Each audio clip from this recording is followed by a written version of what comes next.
necesitamos un avivamiento. ¿Cuántos dicen necesitamos un avivamiento? ¿Por qué la necesidad de un avivamiento? Siéntense, amados que están de pie.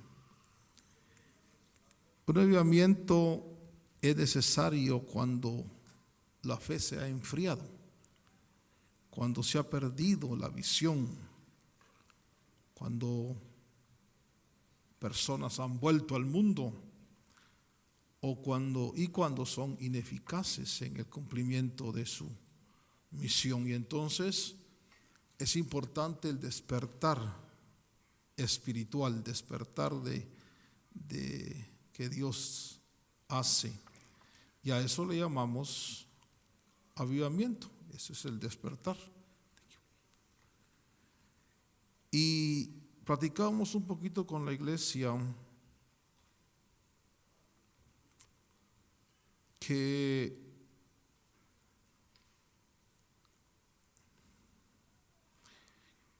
¿cómo se alcanza un avivamiento? En primer lugar, dijimos que un avivamiento se alcanza cuando se tiene una experiencia real con el Señor. Una experiencia que cambia y transforma. También cómo se alcanza ese mover del Señor, cuando tenemos la certeza de que las promesas o lo prometido por Dios, que usted recordará, la mayor oferta que Dios o el mayor regalo que Dios nos da no es bendecirnos ni con vida, ni con salud, ni económicamente, sino el regalo más hermoso es el Espíritu Santo dentro de nosotros, la realidad de Dios dentro de nosotros. Y quisiera recordar con ustedes esta noche, cuando el avivamiento llega, porque el Señor ha estado hablando del tiempo que Él ha prometido. ¿Qué podemos esperar que vaya a suceder? Cuando un avivamiento llega van a ser afectadas muchas cosas. Es decir, usted ve, por ejemplo, dentro de la historia, el libro de los Hechos es fantástico, porque el libro de los Hechos es un estilo de vida que los ángeles están interesados en que se comunique. Un estilo de vida que está fuera de lo común, fuera de lo ordinario. Un estilo de vida que tiene la capacidad de efectuar cambios radicales en los corazones y en las personas. Y entonces quiero recordar con ustedes esta noche, cuando un avivamiento llega, la primera área que se afecta, quiero que vea conmigo en el libro de Hechos capítulo 2. Ahí recuerde usted que están reunidos después de la experiencia de los 40 días. 40 días se preocupó nuestro Señor de certificar, de confirmar, de asegurarse de que el mensaje que iban a llevar estos hombres no era un mensaje religioso, no era un mensaje doctrinal solamente, sino era la realidad de lo que ellos estaban viendo que había después de la muerte. Por eso dicen en Hechos capítulo 1 que el Señor se les apareció durante 40 días y les dio pruebas indubitables, pruebas que no podían ellos decir fue un fantasma o fue una visión. Usted sabe, en el mundo espiritual, el mundo espiritual es los que incursionan o han incursionado en el mundo espiritual, saben que a veces no se puede discernir si lo que se está viviendo es una visión o una realidad. El apóstol Pablo mismo decía: yo no sé si en el cuerpo o fuera del cuerpo. Es decir, los dos mundos pueden en un momento dado acercarse de tal manera que usted ve, por ejemplo, que Pedro pensaba que estaba viendo una visión y a él realmente lo estaba sacando un ángel de la cárcel, pero Pedro pensaba que era una visión. Eso quiere decir que en esa atmósfera, en ese ambiente del avivamiento se puede vivir y se puede uno equivocar pensando esto fue una visión, pero pudo haber sido una experiencia, o esto es una experiencia y pudo haber sido una visión. Por eso es que en el capítulo 1 el Señor se preocupa de darles, dice en esta versión, en el verso 3, a quienes también después de haber padecido se presentó vivo con muchas pruebas indubitables. No dice la Biblia qué cantidad de pruebas les dio, pero podemos nosotros, por lo que está escrito, saber que se dejó tocar. A Tomás le dijo: toca, no soy espíritu, es carne, esto es carne y hueso. También por lo que está escrito podemos ver que comió con ellos. Y un fantasma, un espíritu no come. Entonces le está dando pruebas que los hicieran, porque usted recordará que dice la Biblia que cuando el Señor se presentó vivo a los apóstoles, dice que de gozo no creían. Ellos pensaban: esto es una visión, esto es una proyección que Dios nos está dando. Y entonces el Señor le dice: no es una visión. Y llamó a Tomás y le dijo: mete tu mano y toca. Un espíritu no tiene cuerpo, yo soy. Entonces les da pruebas de su resurrección. Y por eso los apóstoles y los más de 500 personas que experimentaron, porque ¿sabe cuál es el mejor mensaje que puede llevar usted? Es no lo que oye, sino lo que ha experimentado, lo que usted ha vivido, lo que ha pasado con uno.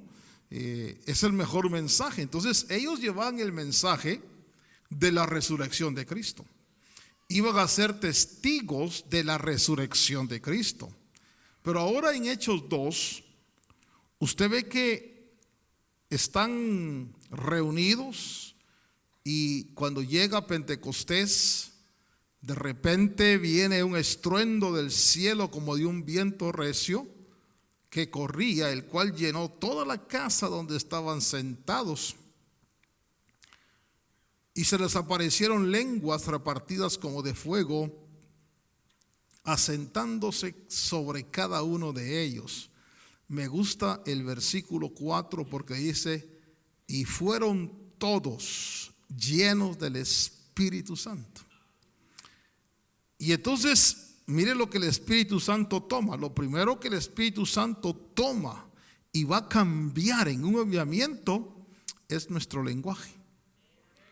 Y así que prepárese para dejar un lenguaje negativo para un lenguaje positivo de poder, un lenguaje diríamos muy especial. Ahora les toma la lengua y entonces empiezan a hablar en otras lenguas. No son lenguas extrañas, no son lenguas que nadie conoce, no, son lenguas que los judíos que habían llegado a la fiesta de todo el mundo, del mundo pues conocido en aquel entonces, podían entender. Partos, elamitas, de Mesopotamia, del Ponto. Ellos, dicen, los oían hablar en sus propias lenguas en que habían nacido. Y entonces la primera área que un avivamiento afecta es la forma de hablar.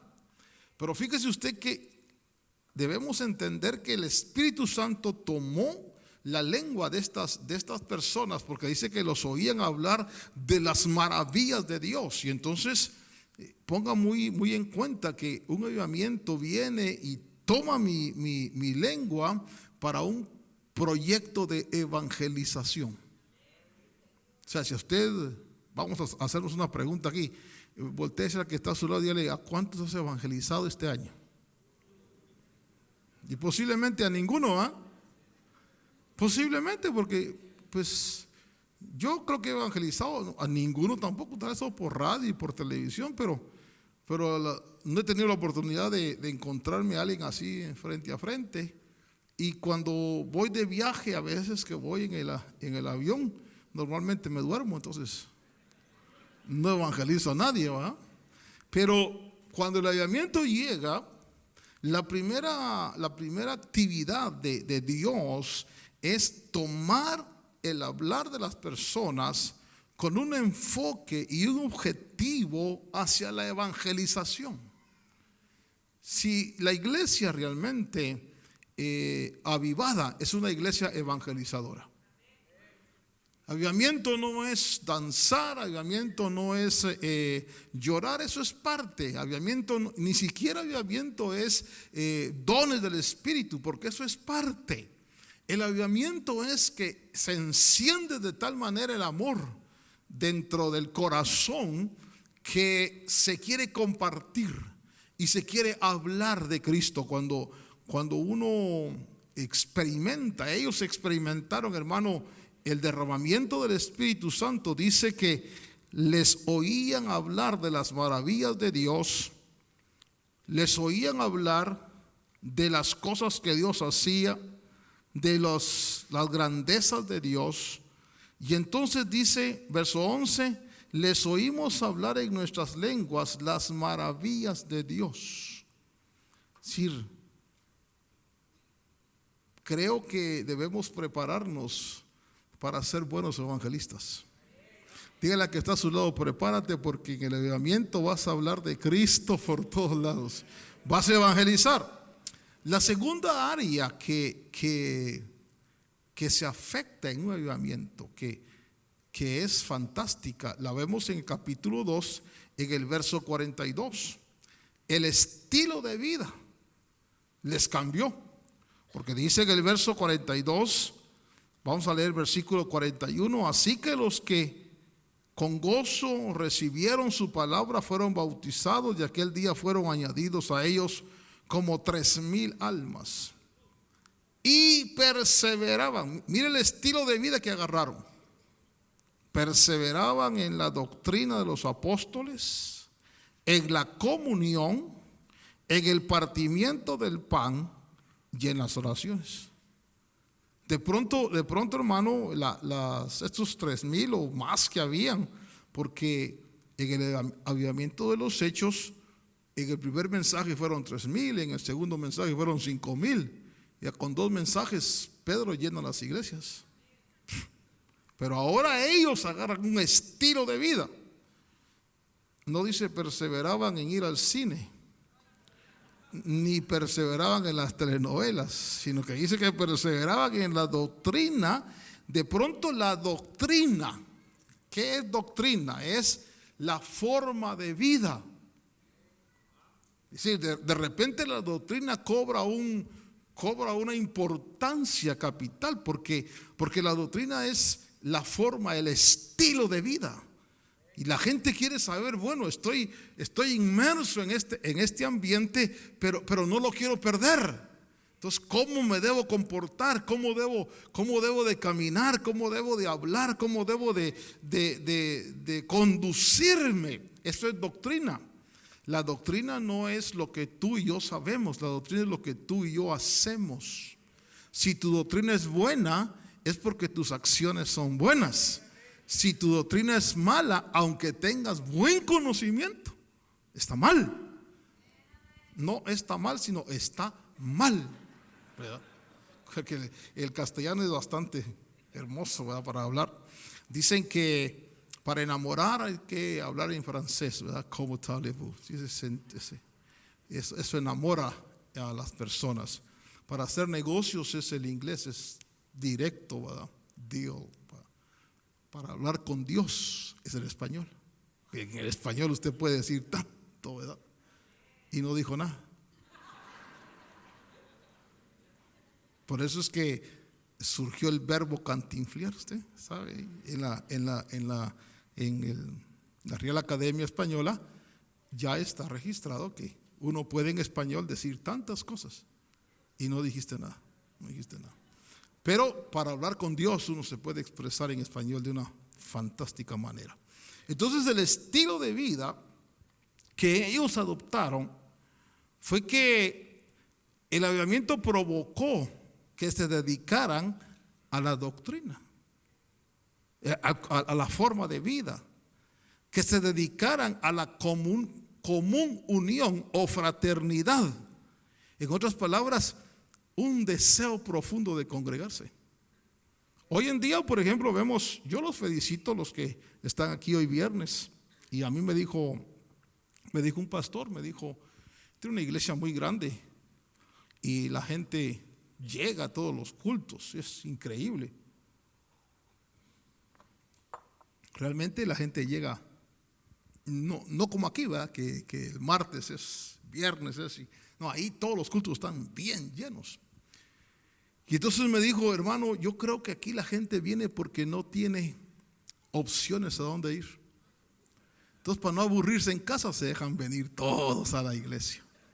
Pero me dijo, pero yo admiro, me dijo, a los que allá en Estados Unidos llegan a la iglesia los martes y los viernes, porque hay tanto lugar a donde ir, hay tanto lugar donde distraerse, pero usted escogió venir a la casa de oración.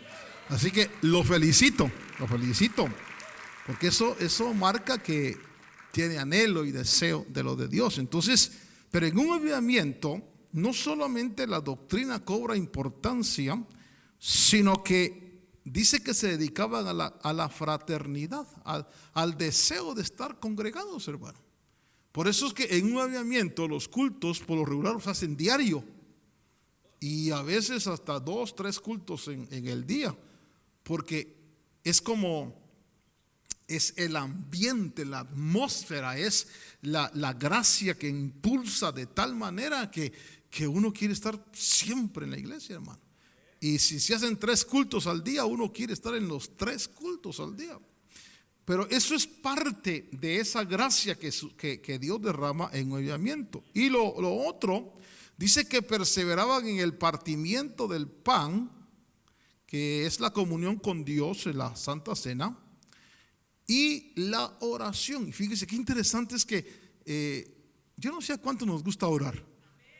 A ver, me gustaría ver la mano de los que nos gusta orar. Yo soy hombre de fe, muy bien. ¿Cuánto oras al día? Bueno, yo oro en el desayuno, en el almuerzo y en la cena. Y a veces en el almuerzo decimos lo que te dije en la mañana, Señor, te lo repito. Y en la noche, para no aburrirte, Señor, comía nada más, ¿verdad? Pero normalmente el pueblo de Israel oraba 3 veces al día. 1 hora en la mañana, 1 hora al mediodía y otra hora en la tarde. Eso quiere decir que como regla, hermano, ellos tenían 1 hora de oración. Fíjese que si pudiéramos orar, por ejemplo, nosotros de 6 a 7, de 12 a 1 y de 6 a 7, hermano, 3 en la mañana, al mediodía y en la tarde. Y usted ve en la Biblia, por ejemplo, a José y a Daniel, ellos oraban 3 veces al día. 3 veces al día. A ver, pregúntele a que está a su lado, ¿tú oras 3 veces al día? Sí, a veces vamos en el carro orando, ¿verdad? Se vale por la distancia, ¿no?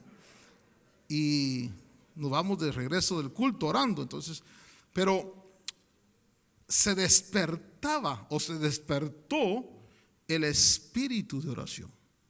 Por eso necesitamos un avivamiento, porque el avivamiento va a traer un empuje evangelístico, el avivamiento va a traer un celo doctrinal. Y repito, no es el conocimiento, sino es me voy a ajustar al estilo de vida que Dios quiere. Mi vida va a ser mi doctrina. Y también viene el deseo de la comunión, la fraternidad. Y lo tercero, la oración. Pero fíjese usted que es interesante que un avivamiento también afecta la vida económica. La vida económica, yo quiero que usted vea en el capítulo 2, verso 45 dice, vamos a ver el verso 44, y todos los que habían creído estaban juntos y tenían en común todas las cosas. Es que eso es extraordinario. Ahorita no tenemos en común todas las cosas. Ahorita usted sale y dice, ese es mi carro. Hasta en la iglesia dicen, esa es mi silla donde me siento yo, hermano. ¿Sí? Ahora tenemos esa actitud, pero en medio de un avivamiento, fíjese usted que dice el versos 45, que vendían sus propiedades y sus bienes y los repartían a todos según cada uno tenía necesidad. De pronto, hermano, en un avivamiento se despierta la visión celestial.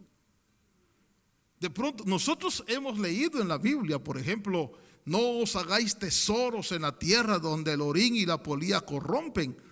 Y lo creemos y lo hemos leído, pero no lo hacemos. Porque estamos todavía no, pues que para cuando esté viejito o para mis hijos. Pero en medio de un avivamiento, el ambiente, la atmósfera, la realidad de Dios es tan profunda que la gente vislumbra el más allá. Y entonces ya no es, acuérdense que por eso Jesús les dio pruebas indubitables. Les dijo, miren, el más allá no es un sueño, ni una ilusión, ni una doctrina, es una realidad. Por eso les decía el otro día que me llamó la atención y me impresionó pensar que para mí la tumba es la puerta a la vida. Saber que que el día que yo cierre los ojos aquí y vaya mi cuerpo a la tumba, estoy entrando en la verdadera vida, en la vida que Dios tiene para mí, porque esto que estamos nosotros desarrollando aquí no es vida. Porque no me diga que es vida estar enfermo, hermano. No me diga que es vida estar con dolores. No me diga que es vida que se le caiga a uno el pelo, no es vida. No me diga que es vida tener celulitis, hermanos. No me diga que es vida que hermano, se le caigan los dientes o que tengamos que estar usando espejuelos, hermano, eso no es vida. Nosotros estamos muriendo poco a poco, pero aunque este cuerpo externo está muriendo, la promesa de Dios es que vamos a entrar en la vida eterna en el momento de la muerte, si es que nos toca morir.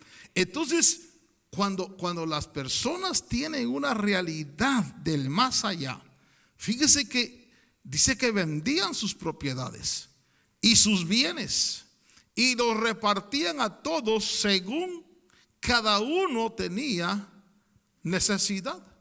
De pronto, hermano, si una comunidad empieza a vivir así, el mundo afuera va a decir que están locos.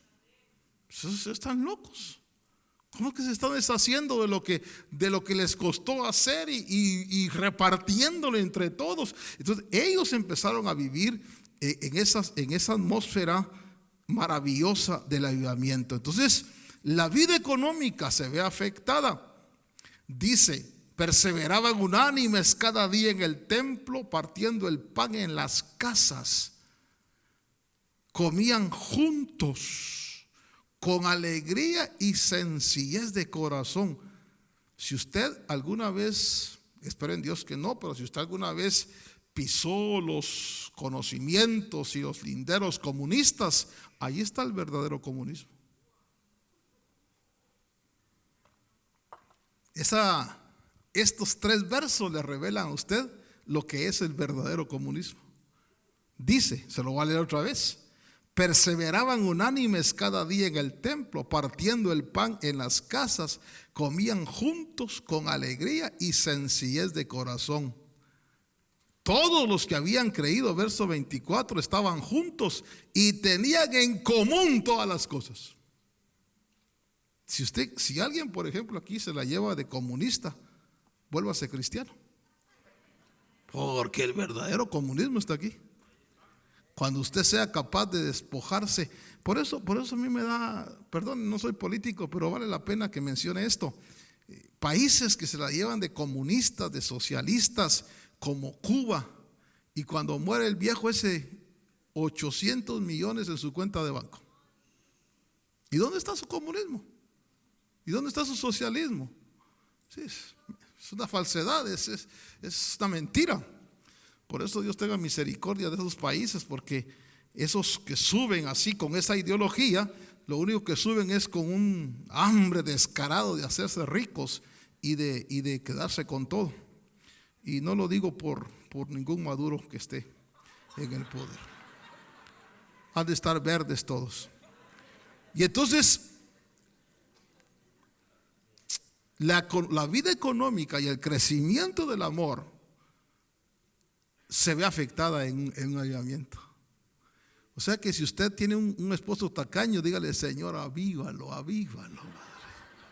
Porque avivado usted va a ver al hombre más generoso que jamás ha conocido.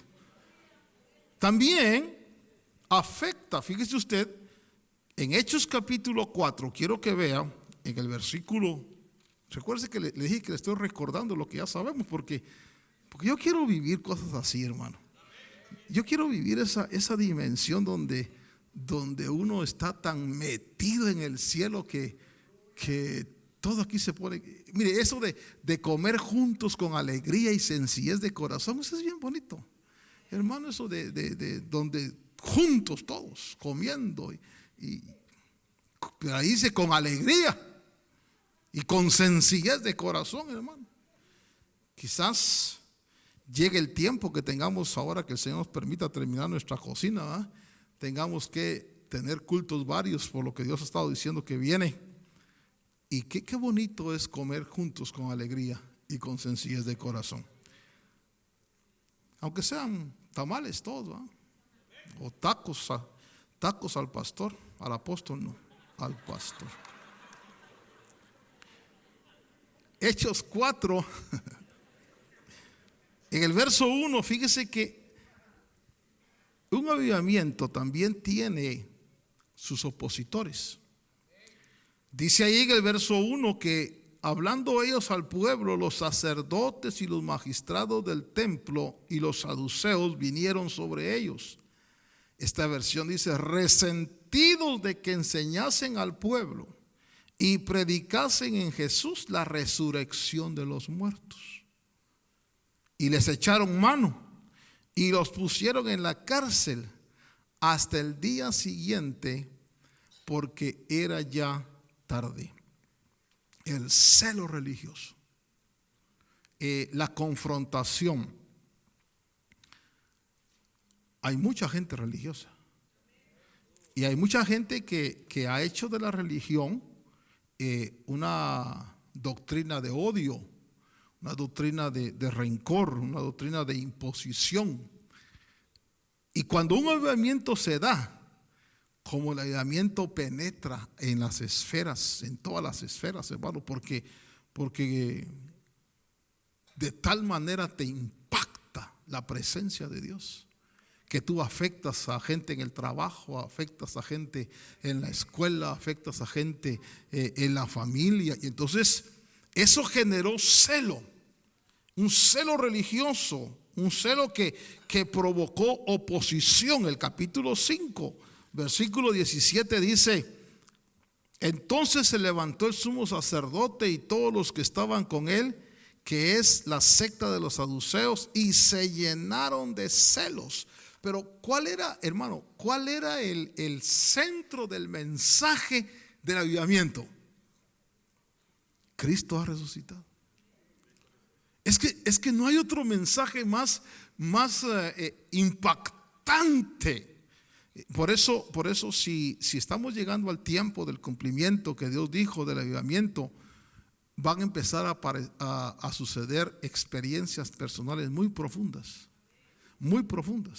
porque eso es, así trabaja el avivamiento. Primero con las experiencias personales donde de pronto uno se da cuenta que la cosa es que no es religión, que no es ir al culto nada más, que no es, sino es un estilo de vida donde el mundo espiritual se acercó de tal manera que tú lo palpas, que tú lo vives. Por eso dice Juan, no podemos dejar de decir lo que hemos visto, lo que hemos oído, y palparon nuestras manos. A ver, dígale al que está a su lado, si usted cree, diga, prepárate para buenas experiencias, para experiencias espirituales, experiencias de ese orden. Y eso trajo celo a los religiosos. Pero también un avivamiento tiene su punto, llamémosle álgido, su punto de consideración. Porque cuando Dios se mueve, ¿cuántos queremos que Dios se mueva sin un avivamiento así? No, en serio, ¿cuántos lo deseamos? ¿Sí? Fíjese, pero hay un problema. Y es que cuando Dios se acerca así, de tal manera, es como que Dios exige obediencia, rendición. Y de pronto nosotros vemos en el capítulo 5 de Hechos que la mentira, la avaricia es castigada con la muerte. Fíjese usted. Ni siquiera dice fornicación, adulterio, homicidio. No. Avaricia, mentira. Ahí cuando están viviendo esa dimensión, aparece un hombre llamado Bernabé, que da un terreno para la comunidad y para que se reparta. Y entonces empezaron, pues, porque se infiere en el texto, empezaron las personas a ofrecer, a dar también. Y dentro de ellos aparece la historia, usted la conoce, de Ananías y Zafira, que era de ellos la propiedad. Nadie se las estaba pidiendo, pero ellos definitivamente la ofrecieron. Tal vez se paró Ananías y dijo: mire, hermano apóstol Pedro, yo tengo una propiedad allá en Sinaloa y la voy a vender y voy a traer el precio de lo vendido, y mi mujer está de acuerdo. Entonces los hermanos, aleluya, qué amoroso Ananías, ¿verdad? Él la ofreció, pero cuando la vendió se quedó con la mitad. Y entonces Pedro le dice: ¿por qué? ¿Por qué no cumpliste tu voto? ¿Por qué no cumpliste tu palabra? Entonces, cuando un avivamiento se está dando, hermano, debemos de saber que debemos honrar nuestras palabras, cumplir nuestros votos. La Biblia dice: no digas que fue error haber prometido delante del ángel, porque es mejor que no prometas y no que prometas y no cumplas. Porque si yo le digo: Señor, mira, te prometo que mañana oro de 5 a 6 y no lo hago, fíjese, pequé. Y me es tomado como pecado. Y como cualquier pecado, para Dios no hay pecado mayor ni menor, cualquier pecado. Porque el que sabe hacer lo bueno y no lo hace, es pecado. Entonces, si yo le ofrezco algo a Dios: Señor, mira, voy a orar, por ejemplo, 3 días para orar por la iglesia de tal hora a tal hora, y no lo hago, es pecado. Pero en un avivamiento, ese tipo de pecado se castiga fuertemente. Porque ahí no fue una reprimenda, un regaño, no fue simplemente que Pedro les dijera: ustedes mintieron, no, sino que Pedro, hermano, le dice: pero si, ¿por qué lo hiciste? Versículo 3. Y dijo Pedro a Ananías: ¿por qué ha llenado Satanás tu corazón para que mintieses al Espíritu Santo y defraudases del precio de la heredad? Reteniéndola no se te quedaba a ti, y vendida no estaba en tu poder. ¿Por qué pusiste esto en tu corazón? No has mentido a los hombres, sino a Dios. Y dice: qué tremendo es eso. Porque por una mentira, Ananías, dice, oyendo estas palabras, fue lleno de gozo y de bendición. Así dice, ¿no? Se murió, hermano. Se murió. Lo tremendo del caso, usted lo lee ahí, es que qué difícil es ponerse de acuerdo con la mujer, ¿verdad? Pero para mentir los dos, rapidito. Y también la mujer murió. Entonces, en un avivamiento, la relación con los pactos que se realizan y la erradicación de la mentira de la boca de los creyentes es algo muy delicado. O sea, yo sí quiero que haya un avivamiento. Lo anhelo. Pero también debo saber que es delicado. Porque Dios se acerca. De tal manera que Dios dice, bueno, sea tu sí, sí y tu no, no. Por eso, un consejo, y una vez preparémonos. En medio de los derramamientos que van a haber del Señor y lo que Dios va a hacer, mire, no prometa. Porque uno ya en medio del vino, uno promete, hermano. Señor, yo doy la vida por ti. No le hagas caso, está borracho, está lleno de vino. ¿Qué le dijo Pedro? Yo me muero contigo. Mira, Peter le dijo Jesús, no prometas, porque te voy a probar que no tienes ese valor. Entonces el gallo lo venció. Entonces, esa área debemos de cuidarla. Si Dios nos bendice con tremendas glorias, porque una de las cosas que el Señor dijo este domingo es que las glorias pasadas no son comparables con las glorias que vienen. Y yo dije, Señor, amén.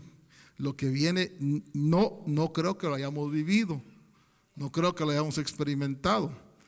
Pero también debo prepararme y debo prepararlos y decirles, no vayan a estar diciendo cosas delante del Señor, dando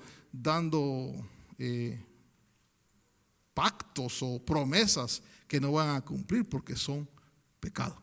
Es mejor no decir nada, mejor reciba, usted solo reciba y no, a menos que usted tenga la resolución y decir, sí, Señor, yo te ofrezco, Padre, y voy a cumplir. Aquí está, Señor, te doy a mi suegra. Yo sé que se lo damos rapidito. Bueno, otra área que va a ser tocada fuertemente es el área de la salud física. Vea lo que pasaba en el capítulo 5, verso 15. Dice,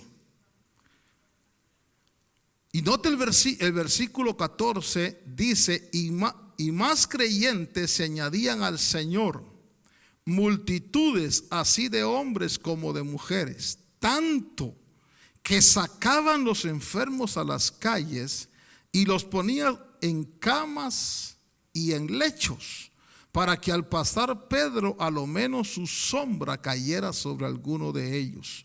Y aún de las ciudades vecinas muchos venían a Jerusalén trayendo enfermos y atormentados de espíritus inmundos. ¿Y qué lee usted al final? Todos. A ver, dígale conmigo, Señor, que todos sean bendecidos. Que todos, porque eso es lo hermoso de un avivamiento. Yo he estado en campañas, por ejemplo, y en actividades de milagros, donde Dios se mueve en milagros y se mueve en sanidades. Pero de todos los enfermos que yo veo que pasan, unos 10, 20 reciben. Tal vez porque tengan fe, tal vez porque Dios en su misericordia así lo dispuso. Pero en un avivamiento lo que a mí me llama la atención es la palabra todos. Porque cuando el Señor estaba aquí en la tierra, dice que le llevaban a los enfermos y todos. O sea, no había quien no se fuera con su milagro. Todos eran sanados. Entonces, en un avivamiento, fíjese, me gusta mucho esto, la salud física, la liberación es algo tan común.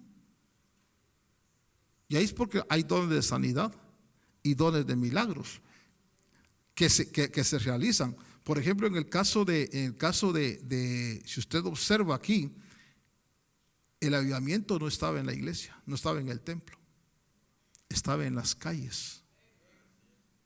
Es que eso es fantástico, hermano. Yo quisiera que usted por un momento pensara, Porque Dios ha prometido para Los Ángeles un gran avivamiento. Que no solo nos va a involucrar a nosotros, va a involucrar todas las iglesias. Pero un avivamiento que no va a estar centralizado adentro de un templo, sino en las calles, hermano. Ahí en las calles, fíjese lo que dice aquí la escritura. Dice, más y más creyentes se añadían al Señor, tanto que sacaban a los enfermos a las calles. Usted nunca ha visto eso, ¿va? Ni yo nunca he visto eso. Pero Señor, ojalá podamos ver algo de esto antes de partir, ¿verdad? Ver que lo que el Señor ha prometido sea una realidad. Entonces, el área de la salud física también es un área que va a ser muy afectada en el avivamiento. Y en el capítulo 5, verso 19, usted sabe que agarran a Pedro y entonces se levanta, dice ahí el versículo, vamos a leer un poquito el verso 16. Y aún de las ciudades vecinas muchos venían a Jerusalén trayendo enfermos y atormentados de espíritus inmundos, y todos eran sanados. Entonces se levantó el sumo sacerdote y todos los que estaban con él, que es la secta de los saduceos, y se llenaron de celos, y echaron mano a los apóstoles y los pusieron en la cárcel pública. ¿Qué dice el verso 19? Mas el ángel del Señor abrió de noche las puertas de la cárcel y sacándolos dijo: id y puestos en pie en el templo, hablad al pueblo todas las palabras de esta vida. ¿De cuál vida? De la vida de avivamiento. Entonces, la otra área que un avivamiento, hermano, se afecta es la activación del ministerio angélico. De pronto no es raro que en un avivamiento los hermanos hablen con ángeles. Ustedes se van a recordar que liberaron a Pedro y Pedro llegó a la casa y entonces una niña dijo ahí, salió, es Pedro. Dijo, no es Pedro, le dijeron, es su ángel. Que ellos estaban tan acostumbrados a la relación entre los dos ambientes que no sabían si era visión o era realidad.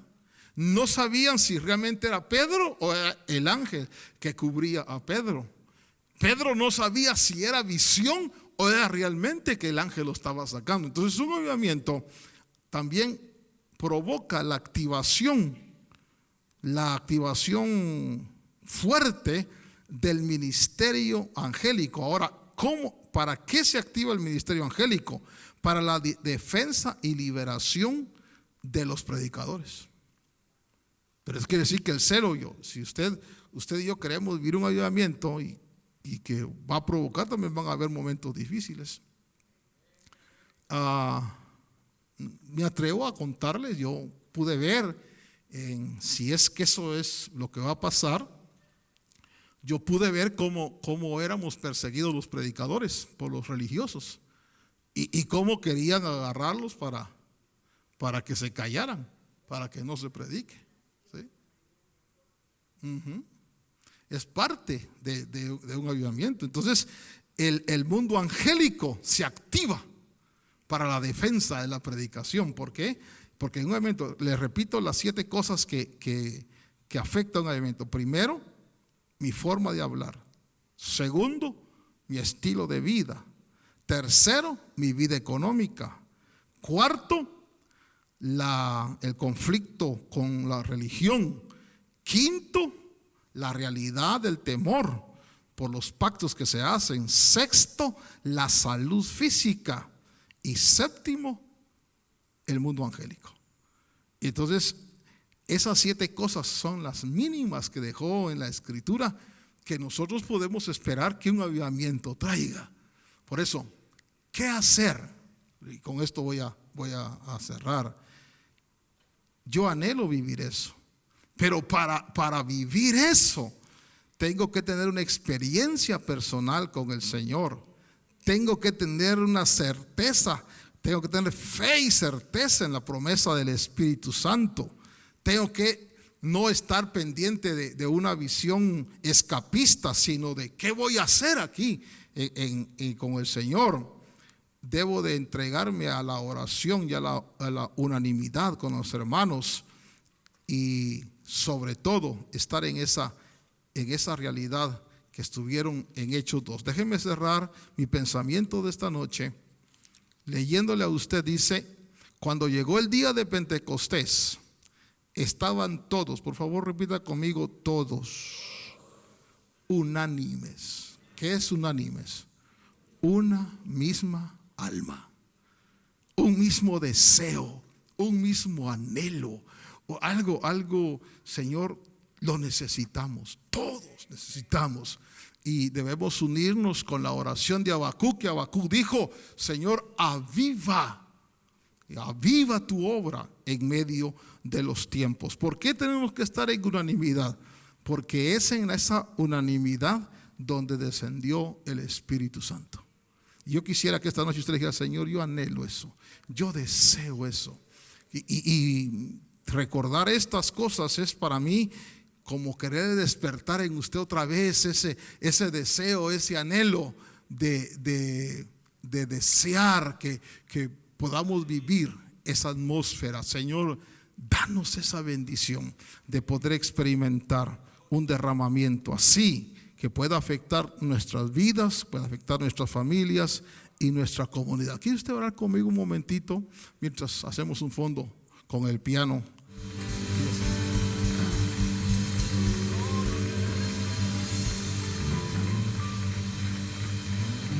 Atráenos, Señor, cada mañana, cada noche, cada momento, Señor. Bendícenos con tu presencia, Señor, cada momento. En el nombre de Cristo. Amén. Bendiga a su hermano, dígale: Dios te conceda ser parte de esto que vienes, que es tan maravilloso, tan especial. Agradecemos su amable sintonía. Si desea más información, puede hacerlo escribiendo a la dirección que aparece en pantalla o visítenos vía internet a llamadafinal.com. De parte de los ministerios Llamada Final y nuestro apóstol Otto René Azurdia, deseamos que su vida sea llena de bendiciones. Y recuerde que estamos predicando el Evangelio con una llamada final.